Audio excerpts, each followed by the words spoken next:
In their pursuit of eternal life, authorities engineer a deity capable of eradicating severe diseases to save the world.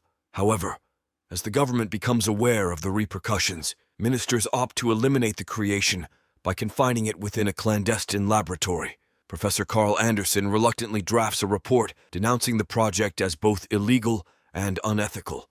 Distracted by an unusual sound, Anderson opens the curtains to find that his report is destined to remain unseen. An explosion resonates in the room. The department head and American colleagues deliberate the scientist's fate, leading them to decide to relocate the project to a more secure facility. Across the city, ex-special agent Min Gi-heon pays a visit to his friend at the hospital, seeking forbidden substances to alleviate the seizures caused by the brain tumor. Retreating to a desolate part of the city, Gi-heon inhales the drug, only to be confronted by armed individuals once night descends. Reluctantly, he follows them to a rendezvous point, where he encounters his former boss. Presented with a new opportunity, Gi-heon, grappling with a grave illness, agrees to the proposition, hoping for a distraction. Upon reaching the specified location, he discovers a covert laboratory. Guided by the main building, he observes a young boy behind a glass panel. The doctor reveals the child as Seo-bok, a clone crafted from genetically modified cells, possessing the ability to manipulate ambient pressure.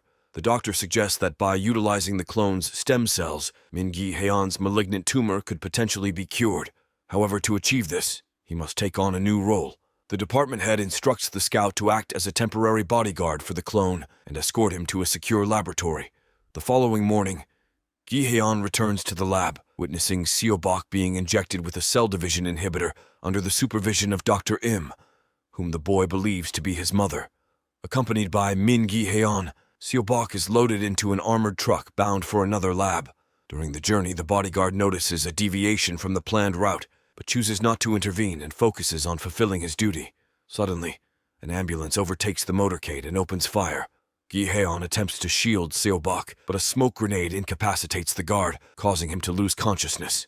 Upon regaining his senses, Gi-heon realizes they are still inside the truck, parked at an unfamiliar facility. A figure clad in military attire enters the van, poised to administer an unknown drug to the clone. However, Seo-bok manipulates the pressure around the soldier, inflicting excruciating pain.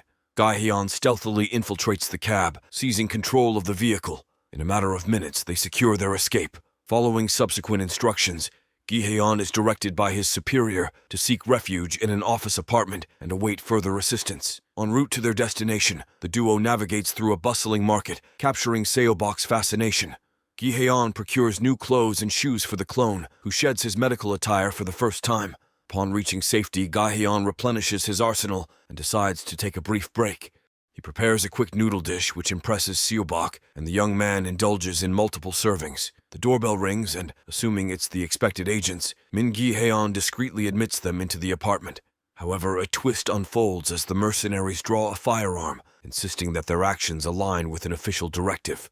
Realizing the imminent threat, Min Gi-heon shields Seo-bok, anticipating the agent's intent to eliminate him as an obstacle.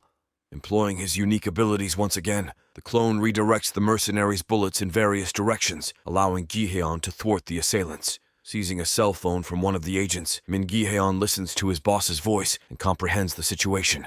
The boss intends to personally return Seo-bok to the lab for life-saving treatment. Upon contacting the lab boss, Gi-heon receives instructions and an assurance of protection upon arrival. Unbeknownst to Seo-bok, the director harbors a cynical plan and operates under the guidance of Gi-heon's old boss.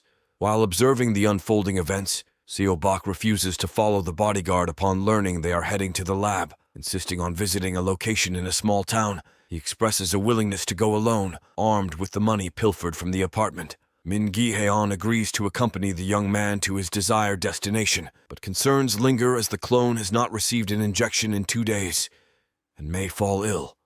The guard's intuition proves accurate as Seo-bok begins coughing up blood on their journey, yet he adamantly refuses to alter his plans. The lab's founder contacts the department head, revealing his knowledge of the plan to obliterate the sample at the behest of American colleagues. This elaborate scheme aims to prevent scientists from altering the laws of life through human cloning.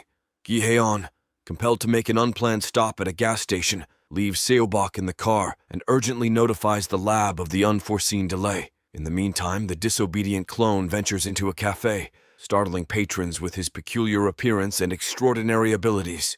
Footage from security cameras reaches the department, prompting the head to label the fugitives as highly dangerous criminals. Observing police cars on their tail, Gi-heon realizes they are being pursued.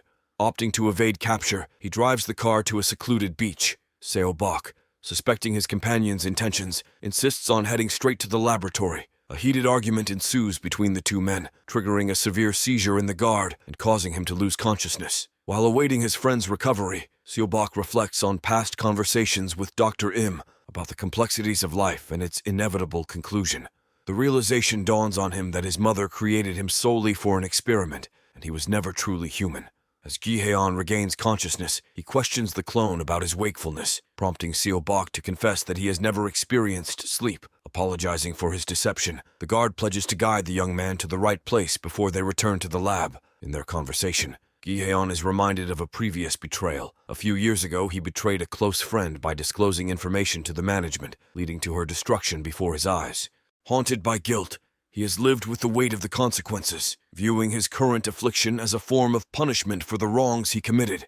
In an attempt to comfort his soul companion, Seo-bok utilizes his abilities to create a natural spectacle, using pressure to shape waves and birds into intricate patterns and arranging stones into a meticulous mound.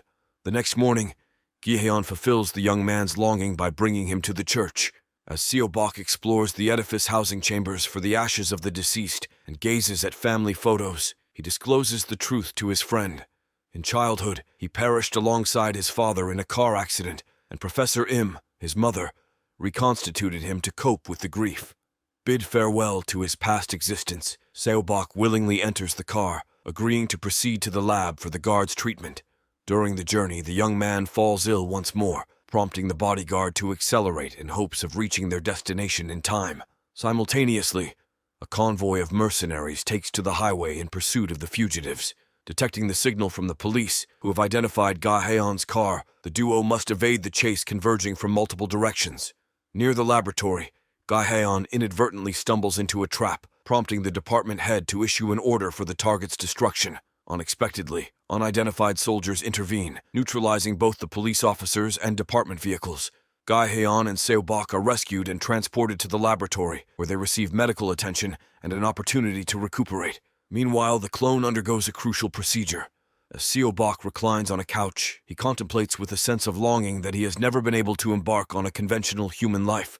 Unyielding, the department head refuses to relent, deploying an army of armed men to the laboratory and urging the elderly man to surrender the facility voluntarily. However, the elderly entrepreneur remains steadfast in his refusal, harboring dreams of unlocking a cure for death through the capabilities of a clone. Upon Min Gi-heon's arrival at the lab, he witnesses scientists surrounding Seo-bok with wires and IVs. Perplexed, he questions the professor about the purpose, and the doctor calmly reveals that the clone's mission involves daily extraction of bone marrow to treat others and rejuvenate the elderly. Stunned, Gi-heon grapples with the realization that the potential cure for his tumor comes at the exorbitant cost of Seo-bok's lifetime as a perpetual test subject. Attempting an amicable intervention, the agent is met with resistance from the lab technicians. Frustrated, Gi-heon resorts to physical confrontation. Having captured the head of the lab, he demands the cessation of the bone marrow extraction device. The professor, however, insists it is impossible, a feat that only Dr. Im, now deceased, could have achieved in her attempt to save her son. Seizing the agent's momentary confusion, soldiers encircle him. Though the old man cautions against excessive force, Gi-heon must be kept alive for the ongoing experiment. Unnoticed by those around him, Seo-bok slips out of his chair and approaches his mother's lifeless form. Fueled by anger, the determined young man decides to avenge Dr. Im's death by unleashing his powers. Disregarding the soldiers, he advances towards the old man, seeking retribution for the orchestrator of the calamity. Driven by his rage, Seo-bok compresses the businessman's chair as if it were a tin can, then proceeds to obliterate the entire laboratory by creating a passage through the iron hull of the ship. Upon the department head's command, hundreds of soldiers open fire on the clone, but the bullets halt in front of Seo-bok. He manipulates the ground, erasing the army from existence. Despite successfully eliminating his adversaries, Seo-bok's strength diminishes, and he collapses to the ground, clutching his head and expelling blood. Intent on eliminating Seo-bok, the surviving head of the department opens fire on the clone with a machine gun. In a courageous move, Gi-heon intervenes to protect Seo-bok, sustaining injuries in the process. Despite being wounded, the bodyguard shields the young man and urges him to save himself. Feeling there's no escape, Seo-bok resolves to confront the department head. Seo-bok manages to corral all the surviving individuals into a pit, contemplating their destruction. However, he grapples with the cruelty of this act and implores Gi-heon to intervene. Despite his fondness for the young man, the bodyguard reluctantly honors Seo-bok's request, pulling the trigger to alleviate the artificial human's fate. In the poignant conclusion of the movie, Min Gi-heon makes his way to the beach, the same spot where Seo-bok had created a mound of stones. Silently, the agent adds the last stone to the pile, a symbolic farewell to his departed friend.